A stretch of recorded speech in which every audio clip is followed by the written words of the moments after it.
وَاتَّبَعُوا مَا تَتْلُو الشَّيَاطِينُ عَلَىٰ مُلْكِ سُلَیمان۔ اب ایک اور حقیقت نوٹ کیجئے، جب کسی مسلمان امت میں دین کی اصل حقیقت، اصل تعلیمات سے بہت پیدا ہوتا ہے تو رجحان کدھر ہو جاتا ہے؟ جادو، ٹونا، ٹوٹکا، تعویذ، عملیات، قرآن کی عملیات۔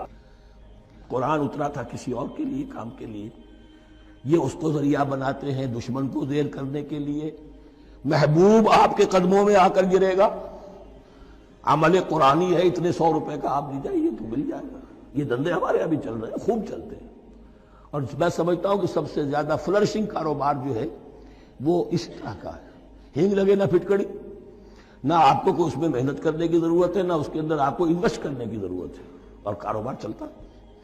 تو وہاں بھی کیا ہوا، وَاتَّبَعُوا، جب دین کی اصل حقیقت کو دور پھینک دیا، انہوں نے پیروی کی اس کی مَا تَتْلُو الشَّیَاطِینُ عَلَىٰ مُلْکِ سُلَیمان، جو شیاطین جن جو تھے، عَلَىٰ مُلْکِ سُلَیمان سے مراد ہے عَلَىٰ عہد ملک سلیمان، حضرت سلیمان کے زمانے میں چونکہ اللہ تعالیٰ نے ان جنات کو حضرت سلیمان کے تابع کر دیا تھا، تو وہاں پر چونکہ ان کا اب جو ہے کوئی میل جول زیادہ تھا لوگوں کے ساتھ، تو وہ انہیں کچھ اس قسم کی چیزیں سکھاتے رہتے تھے، گویا کہ اندر سے تخریب کاری۔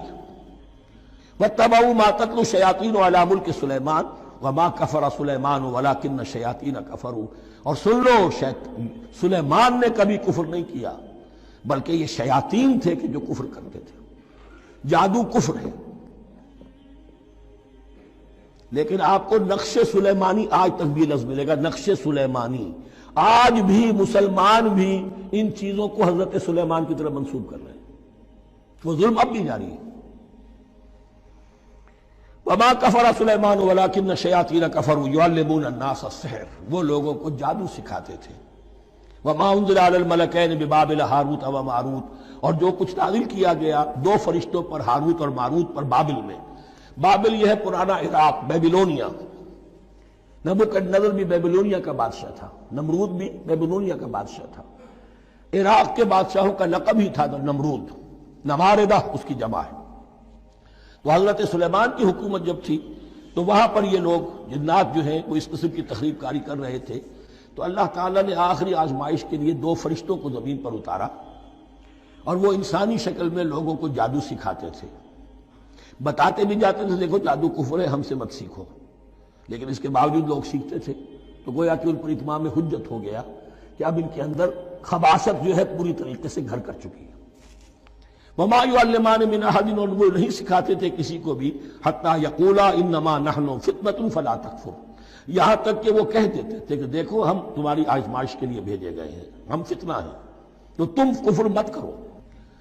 فَيَتَعَلَّمُونَ مِنْهُمَا مَا يُفَرِّقُونَ بِهِ بَيْنَ الْمَرْءِ وَزَوْجِهِ، تو وہ سیکھتے تھے ان دونوں سے وہ شے کہ جس کے ذریعے سے تفریق کر سکے ایک شخص اور اس کی بیوی کے درمیان، تفرقہ ڈالنا گھروں کے اندر، فساد۔ اب بھی یہ عورتوں کے اندر یہ کام بڑی تیزی کے ساتھ چلتے ہیں، تعویذ اور دھاگے اور کیا کوئی ڈنڈے چلتے ہیں۔